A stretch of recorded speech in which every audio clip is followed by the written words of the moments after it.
because I know you, and I know you guys are just like me and you hate counting calories, but you still want to lose weight. In and of itself has been shown to decrease people's calorie expenditure, calorie intake rather, by 15 up to 15 to 20%. Just that, just eating mindfully. When you feel like you're anxious and you're an anxious eater, like you feel some type of way, and your first thing to kind of relieve yourself of that anxiety is to medicate it with food.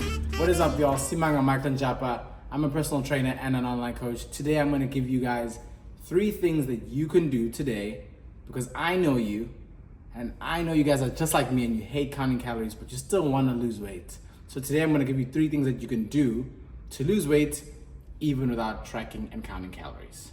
Let's get into it. Number 1 that you can do and implement today is eating mindfully.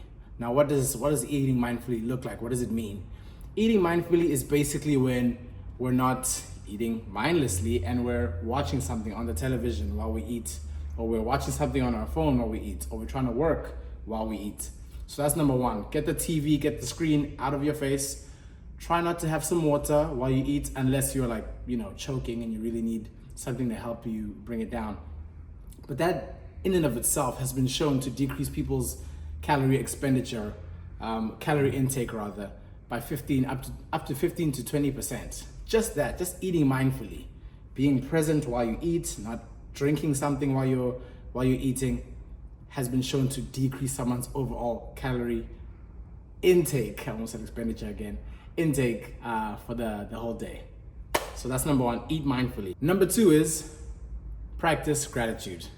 Now these are things that you guys can do when you feel like you're anxious and you're an anxious eater, like you feel some type of way, and your first thing to kind of relieve yourself of that anxiety is to medicate, but with food.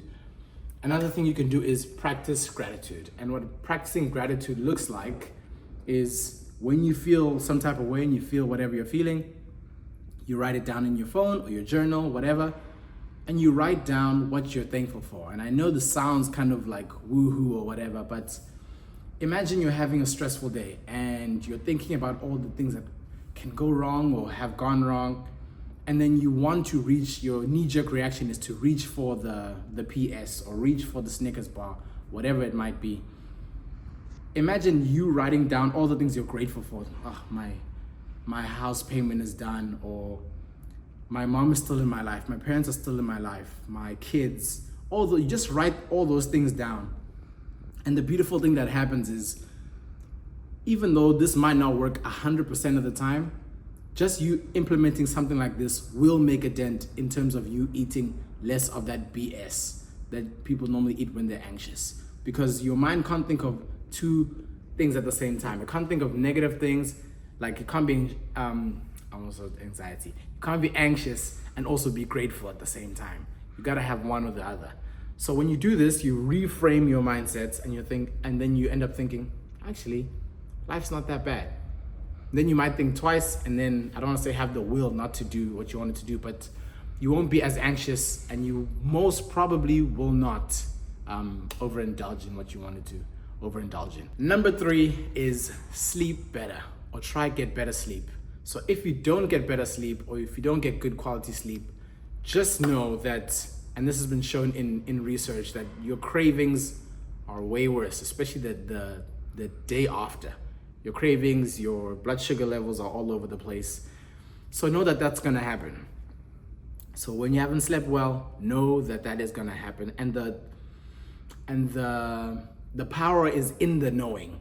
And so what I mean by that is, let's say you're going somewhere. Let's say, because I'm in the Durban area, let's say I'm going to Hillcrest. And I know on my way to Hillcrest, there is traffic, even before I leave. When I get to Hillcrest and I see the traffic and I encounter the traffic, I won't be as vexed because I knew what I was going into. Versus I'm going to Hillcrest and I expect clear roads, and I get there and there's an accident and there's hella traffic. And now I'm like, how did I get into this traffic? I expected this trip to be very quick and easy, and now I'm in a whole bunch of traffic. So it's something that I didn't expect. So it's a similar thing with the diet thing, or the eating, sorry, why am I saying eating? Or when you haven't slept well, expect that the next day you might have a craving or two. So then if you have that in your mind, when the craving or two shows itself or rears its ugly head, you can be like, oh, okay, this is probably because I didn't sleep so well the day before, and then you can adjust for it. Righty, do that. It's gonna help. Even if you take 1 or 2 of those and try implement those today, I'm sure it's gonna make a difference. I've tried 1 or 2 of these myself, and they absolutely do work. Thank you so much, guys, for watching the videos. As always, make sure that you subscribe to the channel if you like the videos. Let me know what else you want me to cover on the channel in future, and then if you like the channel, I'm gonna see if I can link something else up here that has to do with diet, losing weight. That's something that you can implement and you can use going forward. Thank you so much for watching. I'll see you guys in the next one.